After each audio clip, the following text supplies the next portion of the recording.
เรื่องต่างๆภายในประเทศลาวเฮาบ่ค่อยเปิดเผยขึ้นสังคมออนไลน์ปานใดทั้งหมดก็ย้อนปิดลับและรักษาข้อมูลไว้อย่างแน่นหนาซึ่งคลิปนี้ข้อยจะพาทุกคนมาหูจักกับคุกสุดโหดของประเทศลาวโดยบุคคลใดถูกตัดสินว่าที่นี่แม้นจะบ่หูจักโลกภายนอกเลยถึงแม้นว่าเป็นคุกที่สุดโหดแต่หลายคนก็ยังสงสัยสถานที่แห่งนี้มีแท้หรือบ่ขออนุญาตเว้ากับทุกคนหน่อยนึงเพราะตอนนี้ข้อยสับสนกับผลโหวตของทุกคนอยากให้ทุกคนเสียเวลาหน่อยหนึ่งเข้าไปโหวตอยู่2 YouTube ทั้งหมดก็เพื่อเป็นความระเบียบเรียบร้อยและสามารถเห็นผลโหวตได้อย่างชัดแจ้งเชื่อว่าหลายคนคงคุ้นหูกับสถานที่กักขังนักโทษที่มีชื่อว่าดอนเฒ่าดอนนางหรือผู้คนได้ขนานนามเอิ้นว่านรกเทิงดินของคนหลงกระทำผิดตั้งอยู่กลางแม่น้ำงืมที่ไหลไปมาอย่างแห้งที่บ้านทาลาดแขวงเวียงจันทน์โดยกลุ่มคนหรือคนใดถูกตัดสินให้มาอยู่ที่นี่แม้นจะบ่มีโอกาสเห็นโลกภายนอกจนกว่าจะหมดความผิดหรือตลอดชีวิตก็ว่าได้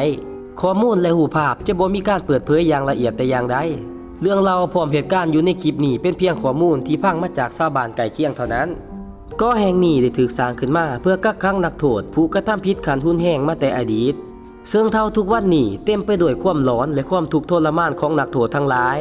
เปรียบใส่สังคมลาวปัจจุบันนับมือโหดหายป่าเถื่อนพวกเขาที่มีความผิดรุนแรงจะถูกส่งโตมาโดยบ่มีทางปฏิเสธได้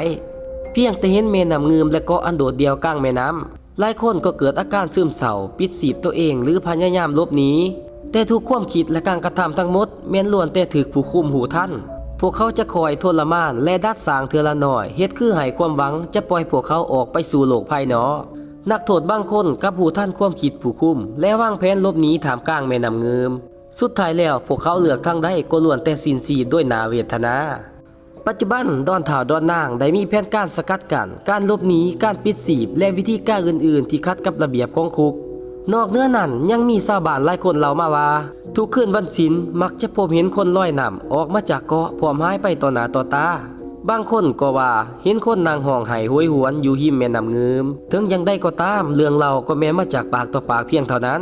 ความลับของเกาะดอนเฒ่าดอนนางจะคงเป็นที่น่าสงสัยสำหรับคนลาวตลอดไปจบไปแล้วกับเรื่องเล่าจากเกาะคุมขังที่มีจริงจากแขวงเวียงจันทน์ถ้าท่านได้มักอย่าลืมกดไลค์กดติดตามกันไว้เพื่อเป็นกำลังใจให้กันเด้อ